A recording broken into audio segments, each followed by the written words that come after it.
Sir வணக்கம். வணக்கம். நான் நீலகண்ட பிள்ளை சார். செல்வராஜ். அரசினுடைய பொதுத்துறை நிறுவனங்கள் அநேகமாக ஒன்று ரெண்டை தவிர்த்து நஷ்டத்தில் போகுது, வருஷம் நஷ்டத்தில் இயங்குது அப்படின்னு சொல்கிறாங்க. அதுலேயும் குறிப்பாக நம்ம தமிழ்நாடு மின்சார வாரியம் தான் சூப்பர் ஹிட். அது 4 லட்சம் கோடி கடன் நஷ்டம் எல்லாம் சேர்த்து. எப்படி அது? 1 வருடம் போகலாம், 2 வருடம் போகலாம், தொடர்ந்து எப்படி அவ்வளோ போகும்?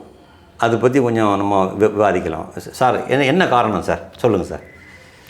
இதாவது வெளியில் சொல்லப்படாத காரணம் தான் உண்மையான காரணம். நஷ்டங்கிறது எதை வச்சு சொல்கிறோம்? ஒரு நிறுவனத்துக்கு வரக்கூடிய வருமானம், இந்த நிறுவனத்துக்காக செலவு செய்யக்கூடிய செலவுகள். ஆமாம். இந்த வருமானத்துக்கும் செலவுக்கும் வரக்கூடிய துண்டு தான், இடைவெளி தான் நஷ்டம்னு சொல்கிறது. ஆமாம், எஸ். வருமானத்தை விட செலவு கம்மியாக இருந்தால் லாபம், வருமானத்தை விட செலவு அதிகமாக இருந்தால் நஷ்டம்னு பேர் வச்சுருக்கிறாங்க. இந்த வருமானத்துக்கு பெரும்பாலும் கணக்குகள் இருக்கும், ஆனால் செலவுகளுக்கும் கணக்குகள் இருக்கும், ஆனால் சரிபார்க்கப்படாத கணக்குகள் இருக்கும். சரிபார்க்கணும்னா செலவு செய்யும்போது இந்த செலவு உண்மையிலேயே இது வருமா? இது ஆடிட்டிங் எல்லாம் பண்ணுறாங்க.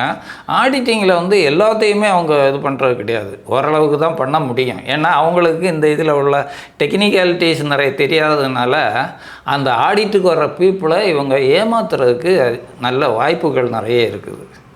இதில் என்ன வருதுன்னு சொன்னால், இப்போ ஒரு உதாரணத்துக்கு ஒன்று சொன்னால், ஒரு தடவை காவிரியில் இந்த தடுப்பணை ஒன்று வெள்ளத்தில் அடிச்சிட்டு போயிடுச்சு. ஓ சரி.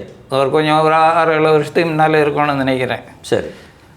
அந்த அடிச்சிட்டு போகும்போது அன்னைக்கு அப்போ நிர்வாகத்தில் இருந்த நிர்வாக ஹெட்டு, முதலமைச்சர்னு வச்சுக்கிங்களேன், ஒருத்தர் சொல்கிறாரு, இந்த தடுப்பணை வெள்ளத்தில் அடிச்சிட்டு போனதுனால புதிய தடுப்பணை வேறு இடத்துல, அந்த இடத்துல இல்லை, வேற ஒரு இடத்துல கட்டுறோம், அதுக்கு 350 கோடி செலவாகும் அப்படிங்கிற சொன்னார். இது எல்லாத்துலேயும் மீடியாவில் எல்லாம் வந்த தகவல். அன்னைக்கே அனௌன்ஸ் பண்ணி எவ்வளோ செலவாகுங்கிறேன்னு சொல்லிட்டாரு. இதில் முக்கியமாக பார்க்க வேண்டிய விஷயம், இவருக்கு அதை பற்றி தெரியறதுக்கு வாய்ப்பு இல்லை. யாரோ அந்த துறையில் சம்மந்தப்பட்டவங்க இப்படி ஒரு ஃபிகர் ஆகும்னு அந்த ஃபிகரை கொடுக்குறாங்க. சரி. ஒரு தடுப்பணை கட்டணும்னா அது அவ்வளவு சாதாரண விஷயம் இல்லை. எந்த இடத்துல கட்ட போகிறோம், எவ்வளவு நீளம் வரும், எவ்வளோ அந்த கீழே உள்ள சாயில் கண்டிஷன் என்ன இருக்குது, எவ்வளோ ஆழத்தில் இருந்த அந்த இதுக்கு ஃபவுண்டேஷன் போட்டுட்டு வரணும், அதெல்லாம் பரிசோதனை மாதிரி இதெல்லாம் ஸ்டடி பண்ணி அதுக்கப்புறம் ஒரு எஸ்டிமேட்டர் போட்டாங்கன்னா தான் அது சரியான மதிப்பீடு. இது எதுவுமே இல்லாமல் இவங்க சொல்கிறாங்க. அப்போவே அந்த பீரியடில் நான் கூட ஒரு டிவி பேட்டியில் சொல்லியிருக்கிறேன், இப்போ 350 கோடி ஆகும்னு சொல்லிட்டார் முதலமைச்சர். அந்த ஸ்கீமுக்கு உண்மையிலேயே 100 கோடி தான் ஆகுதுன்னு வைங்க, உண்மையான செலவுக்கு. சரி. இவங்க என்ன பண்ணுவாங்க? முதலமைச்சர் தான் சொல்லிட்டார்ல 350 கோடின்னா, நம்ம ஏன் 100 கோடிக்கு போடணும்? 350 கோடிக்கு எஸ்டிமேட் போட்டுருவோம். அப்போ இப்போ நீங்கள் சொன்னதில் எனக்கு ரெண்டு விஷயங்கள் கிளாரிஃபை பண்ணணும். ஒன்று சொன்னீங்க, தடுப்பணை தண்ணியில் இழுத்துட்டு போன அன்னைக்கே 350 கோடி ரூபாய்க்கு செலவாகும்னு திட்டம் போட போகிறோம்னு சொல்லிட்டாங்க. ஆமாம். இப்போ எனக்கு நீங்கள் என்ன எப்படி போட்டாங்க அப்படின்னு நீங்கள் சந்தேகம் எழுப்புறீங்க. இப்போ நான் அந்த தண்ணியில் இழுத்துட்டு போயிடும்னு அவங்களுக்கு முதலே தெரிஞ்சிருக்குமா இருக்கும், அதனால் அவங்க ப்ரிப்பேர் பண்ணியிருப்பாங்க எஸ்டிமேட்டை. அது மாதிரி அப்படி இருக்க வாய்ப்பு இருக்கு இல்லையா? அதெல்லாம் வாய்ப்பு இல்லை. ஏன்னா அது இப்போ போட்டதில்லை, அது ரொம்ப காலத்துக்கு முன்னால் போட்ட தடுப்பு. ஸோ அதனால் சரி, தண்ணியில் இழுத்துட்டு போனால் நம்ம என்ன பண்ணணும் அப்படிங்கிறது எல்லாமே இழுத்துட்டு போகிற வரைக்கும் வெயிட் பண்ணிட்டு இருந்துக்காங்க. அது நீராதாரங்களை சரியாக நிர்வகிக்காத காரணத்தினால தான் இந்த ஃப்ளட் எல்லாம் அடிக்கடி நமக்கு ரெண்டும் இருக்குது, ஃப்ளட் இருக்குது, வறட்சி இருக்குது. ஸோ அப்போ நீங்கள் சொன்னது என்னென்னா, அந்த 350 கோடி 100 கோடி தான் செலவாகும். ஸோ 350 கோடி ரூபாய்க்கு கணக்கு எழுதியாச்சு. அப்போ கணக்கு கரெக்டாக இருக்குது. கணக்கு கரெக்டாக இருக்குது. அப்போ நஷ்டமாகுது. 250 கோடி அங்கே போயிடுச்சு இல்லை, அனாமத்தாக போயிடுச்சு. அது யாருக்கு போகுது? யாருக்கு வேணாலும் போகட்டும். ஆனால் பொது நிதி நஷ்டமாகுது, நஷ்ட கணக்குக்கு வரும். இதே மாதிரி தான் இப்போ சமீபத்தில் கூட அந்த மின்துறை அமைச்சர் கூட ஒன்று சொன்னார், 7 லட்ச ரூபா மதிப்புள்ள ஒரு டிரான்ஸ்ஃபார்மரை 13 லட்ச ரூபாய்க்கு வாங்கி இருக்கிறாங்க, நான் அது மேலே நடவடிக்கை எடுக்கிறதா இருக்கிறேன்னு சொன்னார். இப்போ நம்ம சொல்லக்கூடிய தெளிவாக போயிடுது. 7 லட்ச ரூபாய்க்கு வாங்கக்கூடிய ஒரு பொருளை 13 லட்ச ரூபாய்க்கு வாங்கினாங்கன்னா அதை எப்படி நஷ்ட கணக்குன்னு சொல்கிறது? கொள்ளையடிச்சிட்டு போனதுனால நஷ்டம் வரக்கூடாது. கரெக்ட் தான். கொள்ளையடிச்சிட்டு போனதுனால நஷ்டம் வருது. அந்த கொள்ளையை தடுத்து நிறுத்தியாச்சுன்னா மின்சார வாரியத்துக்கு நஷ்டங்கிறதுக்கு வாய்ப்பே இல்லை. மின்சார வாரியம் மட்டும் இல்லை, இந்த இது போக்குவரத்து துறையிலையும் அப்படி தான் சொல்கிறாங்க. இல்லை, இப்போ நீங்கள் இப்போ சொல்கிறது வந்து வருவாய்க்கு உள்ள கரெக்டாக இவங்க செலவு பண்ணானா நஷ்டம் வர வாய்ப்பு இல்லை. அப்போ அந்த கொள்ளையும் சேர்றதுனால கொள்ளை சேர்றதுனால தான் நஷ்டம். அப்போ அந்த கொள்ளையினால் தான் நஷ்டமே தவிர உண்மையான பற்றாக்குறை உண்மையான பற்றாக்குறையினால நஷ்டம் இல்லை. சரி, இப்போ நான் என்ன சொல்கிறேன், இப்போ தமிழ் மின்சார வாரியத்தை எடுத்துக்கிடுவோமே, தமிழ்நாடு மின்சார ஒழுங்குமுறை ஆணையம் செலவு அதிகமாக இருக்குது, இந்த கொள்ளையும் சேர்த்து தான். அவன் கொள்ளையும் தனியாக பிரிக்கிறது இல்லை. அவனும் சரி, சிஏஜி ஆடிட்டும் சரி, எல்லாருமே ஆடிட்டரும் எந்த ஆடிட்டர் ஆனாலும் சரி கொள்ளையடிக்கிறதையும் செலவு கணக்கில் எழுதிடுறாங்க. அப்போ வரவு செலவு கொள்ளையும் சேர்த்து அதிகமான உடனே என்ன பண்ணுறாங்க, இந்த கொள்ளைக்கும் சேர்த்து மின்கட்டணத்தை உயர்த்தி வாங்குறாங்க. அப்படி தானே பண்ண முடியும். சொல்லிட்டு அதுக்கப்புறமே எதுக்கு நஷ்டம் வருது? அதாவது இதுக்கு இன்னொன்று சொல்லணும்னா, 2014 1 லட்சம் கோடி ரூபாய் ஸ்கேம்னு சொல்லிட்டு ஹைகோர்ட்டில் ஒரு வழக்கு தொடர்ந்தோம்.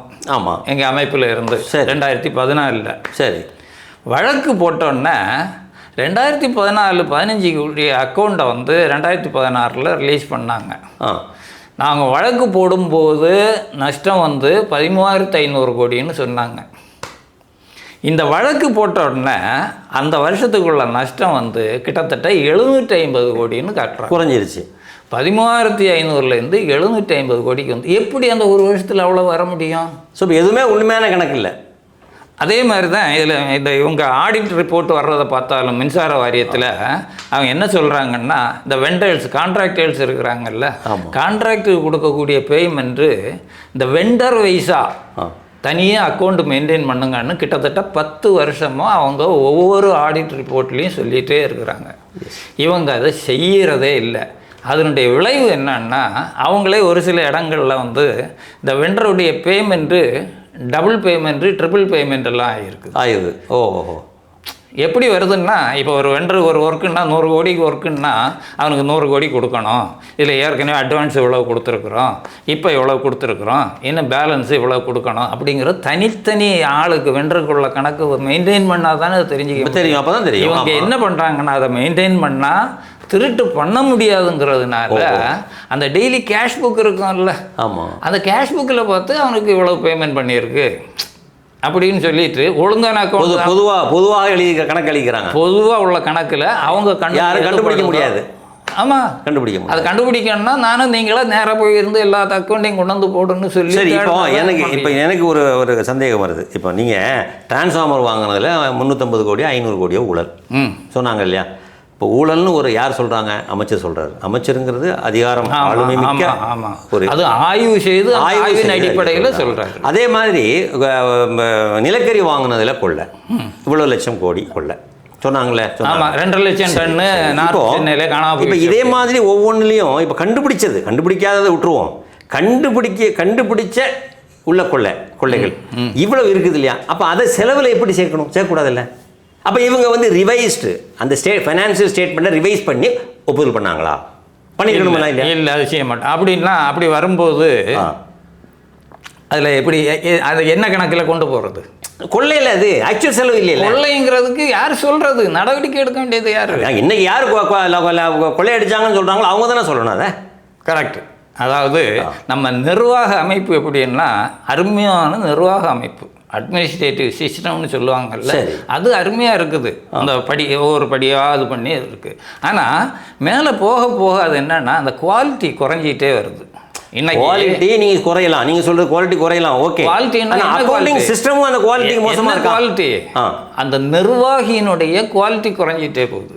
அப்போ அவன் வந்து தவறு நடக்கிறத அவன் கண்டுக்க மாட்டான். இப்போ இன்னைக்கு சாதாரணமாக பார்த்தாச்சுன்னா இந்த அசஸ்மெண்ட்டில் நிறைய தப்பு நடக்குதுன்னு எல்லாரும் சொல்லுவாங்க, பொதுமக்களும் சொல்கிறாங்க. நான் 500 ரூபா தான் கட்டிகிட்டு இருந்தேன், இப்போ வந்து 20,000 வருது, 25,000 வருதுன்னு சொல்கிறாங்கல்ல. இதெல்லாம் எப்படி நடக்குதுன்னா அந்த அசஸரு ஐஏ இவங்க எல்லாம் சேர்ந்து என்ன பண்ணுறாங்கன்னா சில கணக்கு இவங்களாக உருவாக்கிக்கிடுறாங்க. அதாவது நீங்கள் உங்கள் சர்வீஸில் இப்போ போன மாதம் 1000 ரூபா வந்து இந்த 2 மாதம் கழித்து அடுத்து 5,000 ரூபா போடுறாங்கன்னா உங்களுக்கு சொல்லிடுவாங்க. சொன்னோன்னா உங்களுக்கு ஐயோ நான் எனக்கு இவ்வளோ ஆயிடுச்சு அப்படிங்கிற பயத்தில் நான் இப்போ அந்த ஆஃபீஸில் அசஸராக இருக்கிறேன்னு நீங்கள் என்கிட்ட வந்து சொல்லுவீங்க. சொன்னோன்னா நான் என்ன சொல்லுவேன் உங்களுக்கு, அப்படியா சரி அது சரி பண்ணிடலாம் அப்படின்னு சொல்லுவேன். நீங்கள் ஒன்று என்ன சொல்லுவீங்க, கொஞ்சம் பார்த்து செய்யுங்க சார் அப்படின்னு சொல்லுங்க. நான் கவனிச்சுக்கிட்டுறேன், கொஞ்சம் பார்த்து செய்யுங்க அப்படின்னு சொல்லிட்டு நீங்கள் ஏதோ ஒரு அமௌண்ட் எனக்கு கொடுத்துட்டீங்கன்னா சரியாயிரும். இந்த 5000 ரூபாய் நான் போட மாட்டேன் உங்களுக்கு, அந்த 1000 ரூபா அப்படி மட்டும் போட்டு அனுப்பிச்சுடுவேன். அதே மாதிரி சில வந்து சர்வீஸில் எல்லாம் வந்து கட்டுமானத்துக்காக வாங்குறது வந்து 2 மாதம் 3 மாதத்துல டிஸ்கனெக்ட் ஆகிரும். ஆனால் டிஸ்கனெக்ட் பண்ண மாட்டாங்க, பண்ணாமல் அவன் கண்டினியூஸாக உபயோகப்படுத்துவான். ஸோ அது வருவாய் இழப்பு. மிகப்பெரிய அளவில் வருவாய் மிகப்பெரிய ஒரு எனக்கு தெரிஞ்சு ஒரு சர்வீஸில் திருநின்ற ஊரில் ஒரே ஒரு சர்வீஸில் மட்டும் 10 லட்சம் ரூபா வரல. ரைட்டா? சரி, இப்போ நான் இந்த இடத்துல நான் எனக்கு கிளாரிஃபை பண்ணிடுறேன். இப்போ வருவாய் இழப்பு, மின்சார வாரியத்துக்கு செலுத்த வேண்டியவங்க பணத்தை செலுத்திடுறாங்க, ஆனால் மின்சார வாரியத்துக்கு கல்லாவுக்கு வரதில்லை. அதில் அது கொள்ள போகுது அது அந்த குரூப் அதே மாதிரி இப்போ இந்த டிரான்ஸ்ஃபார்மரில் கொள்ளையடிக்கிற மாதிரி இது வந்து கறி வாங்குறதுல கொள்ளை, இது கொள்ளை. இப்போ எனக்கு நான் இன்னொன்று கூட ஒப்பீடு செய்கிறேன். பேங்க்கில் வந்து அக்கௌண்டிங் சிஸ்டம் மெயின்டைன் பண்ணுறாங்க. அதில் என்ன பண்ணுவாங்கன்னா லோன் கொடுப்பாங்க, கடன் கொடுப்பாங்க. கடன் கொடுத்தது சில ரொம்ப நாளாக வராமல் இருக்கும். அப்போ என்ன பண்ணுவாங்கன்னா வாரா கடன் என்ன பண்ணுவாங்க, அதை கேட்டகரி பிரிச்சுருவான். சரி, ஏன்னா மொத்தத்துக்குள்ளே போட்டு குழப்பி இப்போ 15 வருஷமாக வரவே இல்லை அந்த பணம். வாரா கடன் அது சில நேரங்களில் வந்து அசல் வந்துடும், வட்டியில் பாதி வராமல் இருக்கும். அதுவும் வாரா கடன் தான். கணக்கு லெட்ஜர் எழுதுனா இவ்வளோ வட்டி வரணும்னு இருக்குன்னு இல்லை, வரல. அப்போ இவன்கிட்ட பேசி இப்படி வாங்க முடியாதுன்னு முடிவு பண்ணிட்டாங்க. அப்போ அதை இந்த அக்கௌண்ட்டுக்குள்ளேயே குழப்பிக்கிட்டே இருந்தானா அவனால் ஒரு ஆக்சுவல் ஃபிகர் அரைவ் பண்ண முடியாது. அதுக்காக வாரா கடன்கிற ஒரு தனி ஃபோலியோவில் கொண்டு போய் பிரிச்சிடலாம். அப்போ பிரிக்க தெரியுதில்ல. அப்போ அதே மாதிரி இங்கே மின்சார வாரியத்தில் எந்தெந்த அமைச்சரெல்லாம் புதுசாக நிறைய கண்டுபிடிப்பாங்க. அது ஆரம்பத்தில் அவங்க பதவிக்கு வந்த உடனே நிறைய கண்டுபிடிப்பாங்க.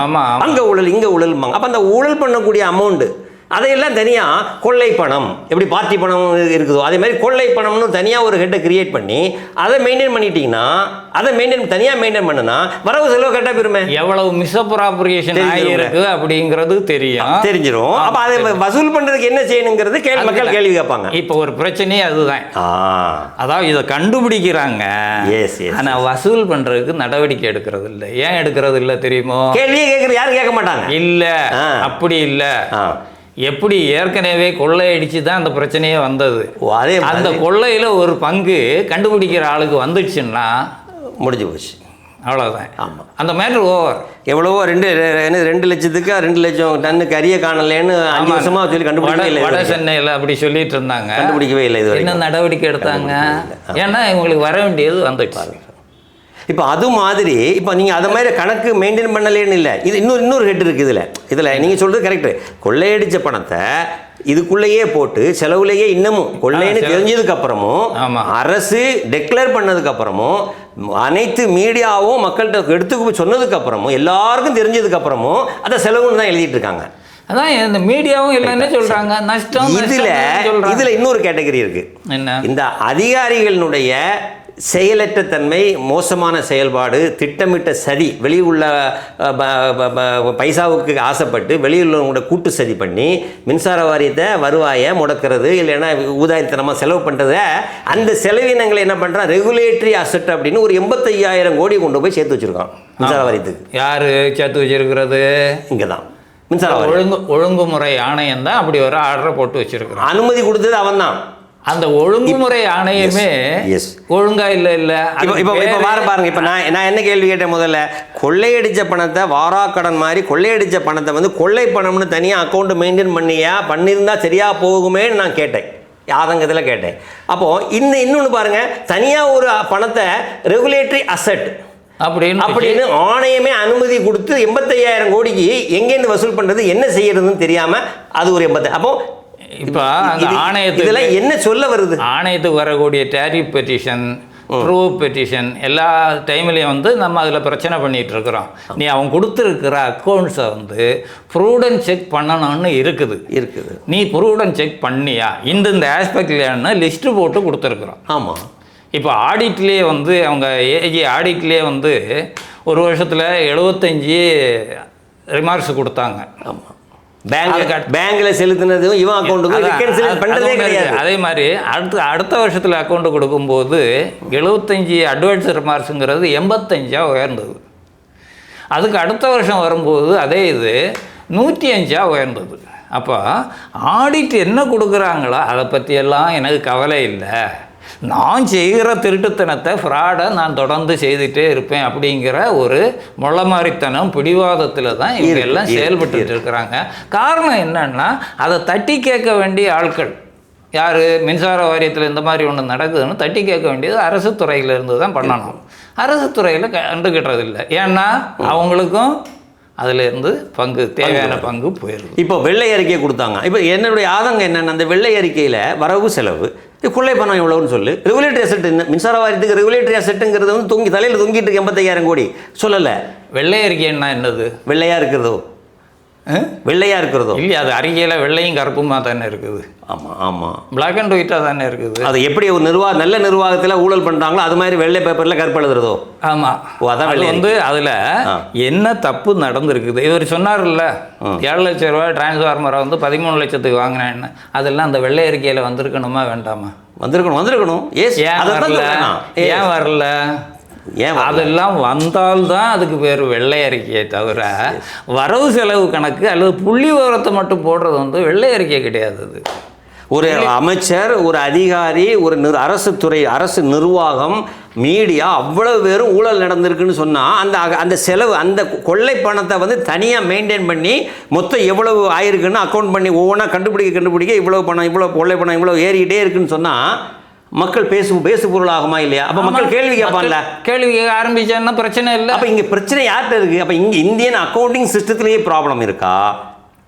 அக்கௌண்டிங் சிஸ்டம் நல்லா இருக்குது, அதை செயல்படுத்துகிறவங்கள்ட்ட தான் பிரச்சனை இருக்குது. அப்போ இது வந்து நஷ்டம், உண்மையான நஷ்டம் இல்லை, போலியாக உருவாக்கப்பட்ட நஷ்டம். அப்போ மக்களுக்கு மேலே நஷ்டம்னு சொல்லி ஏமாத்துறது. மின்சார கட்டணத்தை உயர்த்திக்கிட்டே இருக்கிறதுங்கிறது வந்து மின்சார சட்டத்தினாலேயும் இல்லை. ஆமாம், இவங்களுடைய போலி நாடகத்தை இவங்க எல்லாருமே பங்கு தர இருக்காங்க கொள்ளையில். 22ல் டேரிஃப் ரிவிஷன் பண்ணும்போது அப்போ இருந்த நஷ்டம் வந்து கிட்டத்தட்ட 14,500 கோடி என்னமோ நஷ்டம் இருந்தது. ஆமாம், இந்த டேரிஃப் ரிவிஷன் பண்ணதுனால கிட்டத்தட்ட 20,000 கோடிக்கு மேலே அடிஷனல் ரெவன்யூ வருது. ஒவ்வொரு வருஷமும் 20,000 வந்தது. ஆமாம், அப்போ ப்ரீவியஸ் இயரை விட அதிகமான ரெவன்யூ வந்திருக்கும் போது இந்த வருஷம் லாபம் இருக்கணும். ஏன் இல்லை? ஆனால் மறுபடியும் 22,000 கோடி நஷ்டமாயிட்டு. அப்போ என்ன அதில் இருக்குது, அடங்கி இருக்குது? எஸ், உண்மையான நஷ்டம் இல்லை, இது போலி. ஒவ்வொரு நஷ்டத்துக்கும் மேலாக மக்கள் பணத்தை ஈடுகட்டி பணம் செலுத்துகிறாங்க. இது மோசமான நிர்வாகம், உள்நோக்கம், கொள்ளையினுடைய ஒட்டுமொத்த உருவம் தான் நஷ்ட கணக்கில் எழுதி மக்களை ஏமாத்துறாங்க. அவ்வளோ. ஓகே, ரொம்ப நன்றி சார்.